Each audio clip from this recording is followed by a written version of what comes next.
Donc, c'est ce qui se passe généralement, c'est les retours que j'ai à chaque fois en coaching, c'est vraiment ces trois dimensions. Pourquoi est-ce qu'on obtient ce genre de résultat? Comme je disais, quand tu commences à faire un travail respiratoire, on part généralement sur d'un terrain vierge. Il faut savoir qu'on va avoir plusieurs parties au niveau de notre corps qui sont sous-entraînées.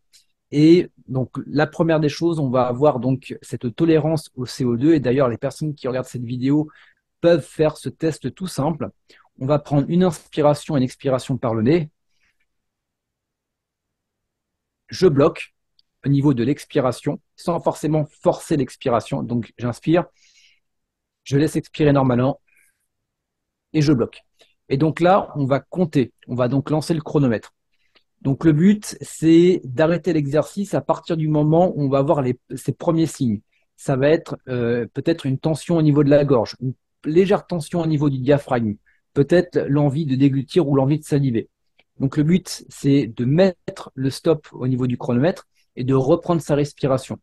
Donc, on ne doit pas tomber sur une respiration où, par exemple, voilà, j'étais essoufflé. Non, le but, c'est de reprendre sa respiration et on est normal. Donc, c'est de ne pas aller jusqu'au moment où on va décrocher, mais vraiment à la sensation. J'inspire, j'expire et je bloque. Et à un moment, je vais sortir le tout petit toc. Ok, je reprends. J'ai pas forcément envie de respirer, mais il y a le petit toc qui est venu au niveau du diaphragme, qui est peut-être venu au niveau de la gorge, ou peut-être l'envie de déglutir. Et donc là, on marque son temps. Donc, à savoir que si vous êtes en dessous de 25 secondes, eh bien, vous êtes entre guillemets en dessous de la moyenne. Donc, le point bénéfique de ça, c'est que vous ne pouvez que vous améliorer. La deuxième chose que vous pouvez faire, parce que celui-ci, il est vraiment à la sensation, c'est que vous allez inspirer et vous allez expirer, expirer, expirer en gardant un flux constant. Et vous allez le faire le plus longtemps possible. À partir du moment où vous allez commencer à avoir une respiration qui commence à être saccadée, on stoppe. À partir du moment où et on ne va pas jusqu'à l'apnée. C'est-à-dire qu'on peut faire et en apnée, on peut rester encore plus longtemps. Non, on s'arrête à partir du moment où on a fini d'expirer. Ou à partir du moment où on commence à avoir une expiration qui est saccadée.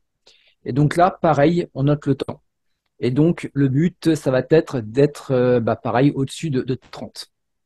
Si vous êtes en dessous de 30, pareil, eh bien, vous avez une grande marge d'amélioration. Donc ça, c'est vraiment pour la tolérance au CO2. Rien que ces deux exercices, vous les testez, si jamais vous êtes en dessous, eh bien, vous pouvez franchement gagner énormément en termes de performance sportive. Également, la deuxième des choses, et ça, c'est beaucoup moins évident à connaître là où on en est, ça va être au niveau du diaphragme.